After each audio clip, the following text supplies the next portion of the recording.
তাপপ্রবাহে পড়ছে চুয়াডাঙ্গা। গত 3 দিন ধরে পারদ উঠেছে 40 ডিগ্রির ওপরে। তীব্র গরমে বিপর্যস্ত জনজীবন। প্রয়োজন ছাড়া ঘর থেকে বের হওয়া কঠিন হয়ে পড়েছে। স্থানীয় আবহাওয়া অফিস জানিয়েছে, জেলার ওপর দিয়ে যে তাপপ্রবাহ বয়ে যাচ্ছে তা থাকবে পুরো মাস জুড়েই।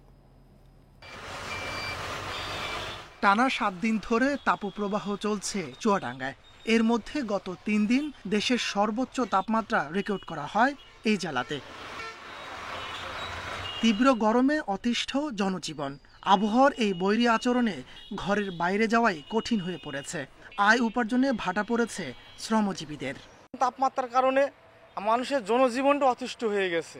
শুধু গাছই না, এই মুহূর্তে আমাদের বৃষ্টির প্রয়োজন। বাইরে বের হওয়াটা অনেক কঠিন হয়ে যাচ্ছে। প্রচণ্ড রোদ, ফসলের মাঠগুলি পানির অভাবে হাহাকার করছে।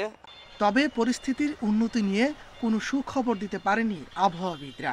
বরং মাঝে মধ্যে বৃষ্টির দেখা মিললেও তাপপ্রবাহ পুরো মাস জুড়ে থাকার আভাস দিয়েছেন কর্মকর্তারা। চুয়াডাঙ্গা জেলার উপর দিয়ে তীব্র তাপপ্রবাহ বয়ে যাচ্ছে। গত কয়েকদিন ধরে চুয়াডাঙ্গা জেলায় সর্বোচ্চ তাপমাত্রা রেকর্ড করা হচ্ছে। চুয়াডাঙ্গা জেলার উপর দিয়ে যে তীব্র তাপপ্রবাহ বয়ে যাচ্ছে, এটা অব্যাহত থাকতে পারে। আগামীতে তাপমাত্রা আরও বৃদ্ধি পাওয়ার সম্ভাবনা রয়েছে। এবার চুয়াডাঙ্গায় তাপমাত্রার পারদ 41 ডিগ্রির উপরে ওঠার আভাস দিয়েছে স্থানীয় আবহাওয়া অফিস। Independent news.